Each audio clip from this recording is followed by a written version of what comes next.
ऐसे ही कई बार लोग आग्रह पाल लेते हैं धर्म के, संप्रदाय के, पूजा पद्धतियों के, आपसी रिश्तों के। ये तो रिश्ता कभी जुड़ ही नहीं सकता, वो तो इतने खड़ूस हैं कि कभी विनम्रता से पेश आ ही नहीं सकते। और इस तरह के आग्रह पालने से काम बिगड़ते चले जाते हैं। इसलिए ज्ञानी कहते कि आग्रह वाली दृष्टि छोड़ो। और आग्रह का मतलब यहाँ है मिथ्यात्व, खोटी मान्यता, खोटी धारणा, खोटी सोच, मिथ्या दृष्टिपना छोड़ो। मुक्त गहो हवे दिठी चिंतनम समभावना। इष्टोपदेश का स्वाध्याय किस किसने किया?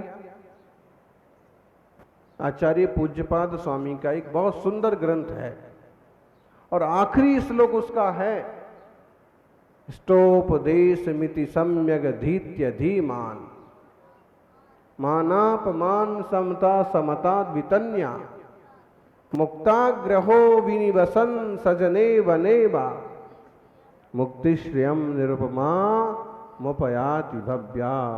ज्ञानी इष्टोपदेश कह रहे हैं आचार्य श्री कि इष्टोपदेश पढ़ने का फल क्या है? इसे अच्छी तरह से पढ़ करके, अच्छी तरह से समझ करके धीमान बुद्धिमान मुक्ताग्रहो, आग्रह को छोड़ो। अगर तुमने कोई पुछल्ला पकड़ रखा है तो तुम्हारा मोक्ष मार्ग बनने वाला नहीं है। मानापमान का आग्रह छोड़ो, छोटे बड़ेपन का आग्रह छोड़ो, पूजा पद्धतियों का जो एकदम आग्रह पड़ा है, भाई सामने वाला भी ठीक हो सकता।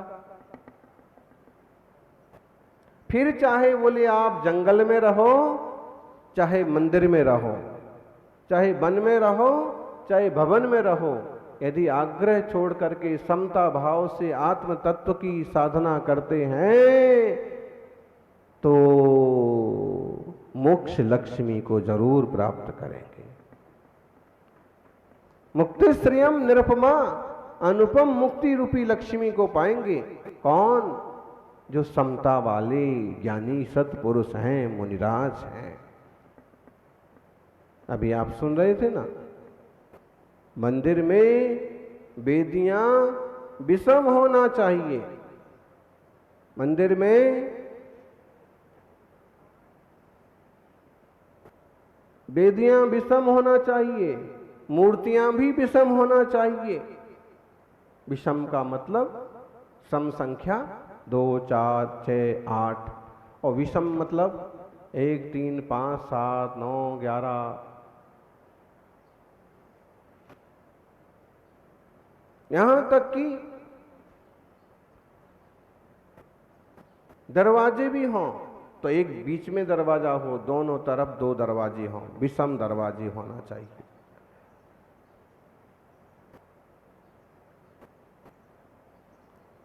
मूर्ति और वेदियां तो विषम होना चाहिए, लेकिन पूजा करने वालों की भावनाएं सम होना चाहिए।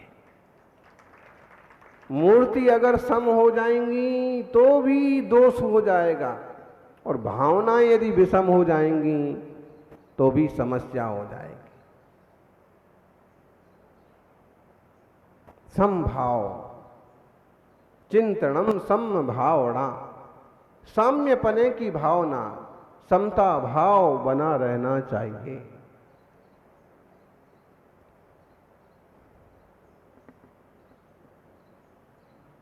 चिंतनम समभावना, नाणाभ्यासम चचारितम। जब मुक्ताग्रह हो गया माने सम्यक दर्शन हो गया। आग्रह जब तक लगा है, कई लोगों ने अमुक तरह के देवताओं को देव मान रखा है जिनमें देवत्व ही नहीं है। कई लोगों ने दीवारों को देव मान रखा है क्योंकि वहां कुछ है ही नहीं। आग्रह ऐसे पकड़ रखा है, वो कहते हैं भगवान करेगा सो होगा, वो कहते हैं खुदा करेगा सो होगा। बात तो एक ही है, लेकिन आग्रह शब्दों का, आग्रह तरीकों का तो जहां कदाग्रह है, हठाग्रह है, वहां पर मिथ्यात्व है। दुनिया में दो ही तरह के वाद हैं, यानी दुनिया में लोग कहते बहुत सारे वाद हैं, बहुत सारे मत हैं, बहुत सारे, वो ठीक है, लेकिन हम इसमें संक्षेप में कहना चाहें तो दुनिया में दो ही तरह के वाद हैं। कौन कौन से? एक तो अनेकांतवाद और दूसरा आतंकवाद। अनेकांतवाद जहां है वहां सब समस्याओं का समाधान है, और जहां एकांतवाद है वहां आतंकवाद ही आतंकवाद है। समाज में 50 घर हैं और अगर कोई आग्रह दृष्टि वाला व्यक्ति है उस सब में सेट नहीं हो पाएगा, अपनी अलग ही गाड़ी चलाएगा। लेकिन अगर समझदार है तो मौके मौके पर सब में एडजस्ट भी होता रहेगा। भाई ये बात तुम्हारी ठीक है, पहले वाली बात हमें नहीं पसंद थी लेकिन ये वाली बात तो हमें पसंद है, ठीक है, कहीं ना कहीं वो एडजस्ट हो लिया करेगा। ऐसे ही परिवार में अगर किसी ने घोर आग्रह पाल रखा है किसी चीज का तो मुश्किल है कि परिवार आनंद से रहे। लेकिन समझौतावादी दृष्टिकोण है तो परिवार में एकजुटता बनी रहेगी। सौभाग्यशाली हो। इसके लिए दृष्टि का आग्रह से मुक्त होना, दृष्टि का सम्यक होना बहुत जरूरी है। आग्रह दृष्टि, मिथ्या दृष्टि, अनेकांत दृष्टि, सम्यक दृष्टि।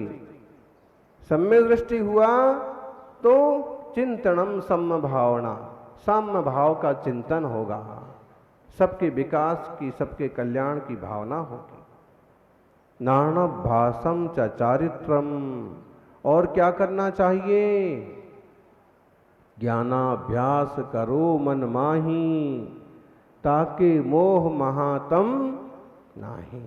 ज्ञानाभ्यास, शास्त्राभ्यासो जिनपति नुति। शास्त्राभ्यास करो, जिनवाणी का अभ्यास करो। दुनिया की किताबें पढ़ोगे तो दुनिया के नौकर बनोगे, और जिनवाणी की किताब पढ़ोगे तो दुनिया के मालिक बनोगे, सिद्ध बन जाओगे। प्राणाभ्यासम, ज्ञानाभ्यास बहुत जरूरी है। एक छोटी सी कहानी से भी जीवन बदल जाता है। बहुत प्रेरणा इसलिए की जाती है पाठशाला की कि नन्हे मुन्ने बच्चों के जीवन में जिनवाणी के 4 शब्द पढ़ जाएंगे, छोटी छोटी कहानियों का सारांश पढ़ जाएगा तो जीवन बदल जाएगा। नाणाभ्यासम उच्चा चारित्रम, ज्ञानाभ्यास, सम्यक दर्शन, सम्यक ज्ञान। चारित्रम, चारित्रम का मतलब चारित्र। चारित्र मतलब क्या? आचार विचार, आचरण। सम्यक चारित्र मतलब क्या? महाव्रतों का, अणुव्रतों का पालन। भाई बाहर में तो महाव्रत आदि का पालन चारित्र है, लेकिन अंतरंग में उतर करके देखो तो निज आत्मा की अनुभूति का नाम ही चारित्र है।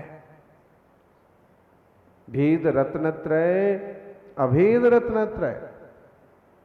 व्यवहार, सम्यक दर्शन, ज्ञान, चारित्र को भेद रत्नत्रय कहते हैं, और आत्मा की परम विशुद्ध रत्नत्रयात्मक दशा का अनुभव होना, उसका नाम अभेद रत्नत्रय है। भेद से अभेद की तरफ बढ़ने की कोशिश करो।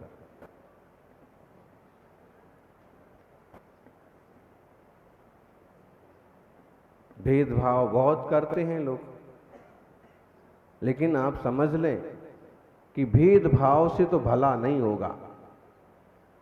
भेदभाव से किसी का भला नहीं होगा, लेकिन भेद विज्ञान करेंगे तो जरूर भला होगा। भेदभाव करना, इसका मतलब है किसी को अच्छा मानना, किसी को बुरा मानना, किसी में अच्छापन समझना, किसी में बुरापन समझना। लेकिन भेद विज्ञान का मतलब है वस्तु तत्व का ज्ञान होना। ये अमुक है, जीव जीव है, जड़ जड़ है, जीव जीव है, पुद्गल पुद्गल है, धर्म धर्म है, अधर्म अधर्म है, आकाश आकाश है, काल काल है। उनमें आप क्या चेंज कर सकते हैं? जो वस्तु व्यवस्था है वो वैसे ही है।